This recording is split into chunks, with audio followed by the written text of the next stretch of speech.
Short ಸರ್ಕ್ಯೂಟ್ನಿಂದಾಗಿ ರಾಷ್ಟ್ರಪಕ್ಷಿ ನವಿಲು ಸಾವನ್ನಪ್ಪಿರುವಂತಹ ಘಟನೆ ಚಿತ್ರದುರ್ಗ ಜಿಲ್ಲೆಯ ಚಳ್ಳಕೆರೆ ನಗರದ ಚಿತ್ರನಹಟ್ಟಿ ಕ್ರಾಸ್ ಬಳಿಯಲ್ಲಿ ನಡೆದಿದೆ. ಬೆಳಗಿನ ಜಾವ ಆಹಾರವನ್ನ ಅರಸಿಕೊಂಡು ಬಂದ ನವಿಲಿಗೆ ವಿದ್ಯುತ್ ತಂತಿ ತಗುಲಿ ಸ್ಥಳದಲ್ಲೇ ಸಾವನ್ನಪ್ಪಿದೆ.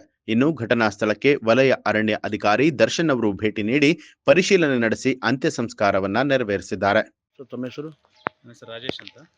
ಸರ್, ಇದು ನವಿಲು ಸಾಯಲಿಕ್ಕೆ ಕಾರಣ ಏನು ಸರ್? ಈ ನವಿಲು ಬೆಳಗಿನ ಜಾವ ಇಲ್ಲಿ ಈ ವಿದ್ಯುತ್ ತಂತಿ ಏನಿದೆ, ವಿದ್ಯುತ್ ತಂತಿ ಮೇಲೆ ಹಿಂಗೆ ಹಾರಾಡಕ್ಕಂತ ಬಂದಾಗ ಕುತ್ಕೊಂಡು ಅದ್ರ ಮೇಲೆ ಇದಾದಾಗ ವಿದ್ಯುತ್ ಸ್ಪರ್ಶ ಆಗಿ ಕೆಳಗೆ ಬಿದ್ದಿರೋದನ್ನ ಸಾರ್ವಜನಿಕರು ನಮಗೆ ಬೆಳಗಿನ ಜಾವ ಒಂದು. ಸರ್, ಈ ಏರಿಯಾದಲ್ಲಿ ಟೋಟಲ್ ಎಷ್ಟಾಗಿದೆ ಸರ್? ಇವು ನವಿಲುಗಳು ಎಷ್ಟಿದ್ದಾವೆ? ನವಿಲುಗಳ ಸಂಖ್ಯೆ ಈಗಾಗಲೇ ಸಾಕಷ್ಟಿದೆ. ಎಲ್ಲಿ ನೋಡಿದ್ರು ನವಿಲು ಕಾಣ್ತಿರ್ತವೆ. ಇದ್ರ ಬಗ್ಗೆ ಎಲ್ಲ ಇಲಾಖೆಯಿಂದನೂ ನಾವು ಜಾಗೃತಿ ಮೂಡಿಸ್ತಿರ್ತೀವಿ. ವನ್ಯಜೀವಿಗಳನ್ನ ಯಾವ ಥರ ರಕ್ಷಣೆ ಮಾಡಬೇಕು, ಅವ್ರ ರಕ್ಷಣೆ ಮಾಡಿದ್ರೆ ಅದರಿಂದ ನಮಗೆಲ್ಲ ಏನೆಲ್ಲ ಲಾಭಗಳಿದ್ದಾವೆ, ಪರಿಸರಕ್ಕೆ ಏನೆಲ್ಲ ಲಾಭ ಇದೆ ಅನ್ನೋದು ಹೇಳ್ತಾ ಇರ್ತೀವಿ. ಅದೇ ಮುಖಾಂತರ ಸಾರ್ವಜನಿಕ ಸಹ ಕೈ ಜೋಡಿಸಿ ಉತ್ತಮ ಪ್ರತಿಕ್ರಿಯೆಯನ್ನು ವ್ಯಕ್ತಪಡಿಸ್ತಾರೆ ನಾವು. ಸರ್, ಈಗ ಈ ಹಿಂದೆ ಏನು ನಡೆದಿದ್ವು ಈ ಥರ ಘಟನೆಗಳು? ಈ ಹಿಂದೆ ಈ ಥರ ಸಾಕಷ್ಟು ಘಟನೆಗಳು ನಡೆದಿದ್ದಾವೆ.